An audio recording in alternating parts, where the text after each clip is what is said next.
की जय भवानी, जय भवानी, जय शिवाजी। बोलो छत्रपति शिवाजी महाराज की जय, बोलो छत्रपति शिवाजी महाराज की।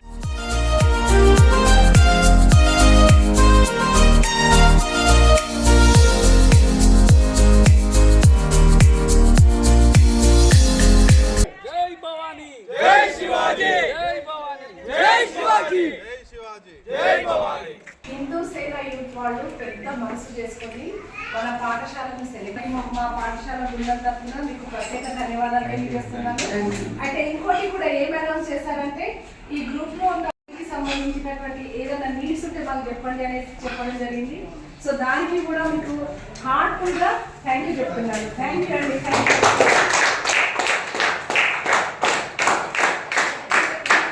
సంబంధించినటువంటి ప్యాడ్స్ తీసుకొని నేను పక్కన పెట్టేశాను. మీరు ఎగ్జామ్ రాసిన తర్వాత ఇస్తా. సో వాళ్ళందరికీ కూడా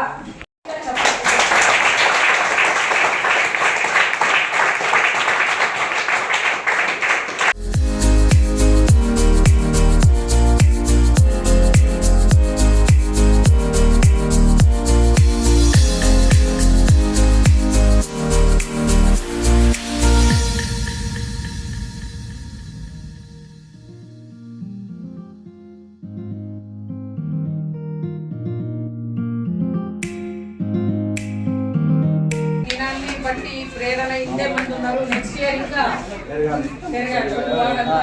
శివాజీ గురించి ఇంతగా పబ్లిసిటీ చేస్తున్నాం. ఎందుకంటే ఆయన జీవిత చరిత్ర తెలుసుకున్న వాళ్ళకు చాలా ఉంది గొప్ప తెలుసా. మహనీయుడు మన హిందూ ఛత్రపతి హిందూ బంధువుడు మన శివాజీ మహారాజ్ గారి జయంతి. ఈ విషయం మాకు కూడా చిన్నప్పుడు మాకు ఈ బుక్స్లో చెప్పలేరు, మీకు కూడా తెలియకపోవచ్చు. ఇప్పుడు ఉంటున్నాయి లేదో మాకు తెలియదు. విదేశ రాజుల గురించి పెద్దగా గొప్పగా చెప్పారు. ఆ విషయం అది వాళ్ళు మన పైన ఎంత దండయాత్రలు చేశారు, దాన్ని ఏం చేశారు అనేది మనకు తెలియకపోవచ్చు. పూర్వీకులు శివాజీ మహారాజు గారు వాళ్ళని ఎదుర్కొని మన హిందూ సామ్రాజ్యాన్ని రక్షించారు. దానికి అనుగుణంగా అతని జన్మదినాన్ని ఘనంగా జరుపుకుంటున్నాం మనం. ఈ ఊళ్ళో ఇదే ఫస్ట్ టైం ఇప్పటి నుంచి స్టార్ట్ చేస్తున్నాం. ఇక ముందుగా దీన్ని పెద్దగా జరుపుకొని కొనసాగించుకొని అన్ని విధాలుగా జరుపుకుంటాం. మీకు కూడా ఈ విషయం తెలవాలి. మీరు కూడా రేపొద్దు మీరు కూడా పెద్దగా అవుతారు. మీరే శివాజీ మహారాజ్. మొఘలయులు, ఆంగ్లేయులు, పోర్చుగీసులు దేశాన్ని ప్రతి ఒక్కరు పరిపాలించారు. మొఘలయుల మీద ఛత్రపతి శివాజీ వాళ్ళ మీద చిన్నప్పుడు ఆయన 17 సంవత్సరాల వయసులో 17 సంవత్సరాల వయసు అంటే ఆయనకి చిన్న మీస కట్టు కూడా మనకి పశ్చిమ అంటే మహారాష్ట్ర వచ్చేసి పైకి మహారాష్ట్ర అఖండ భారత హిందూ సామ్రాజ్యాన్ని నిర్మించి మొఘలయులని దండయాత్ర చేసింది.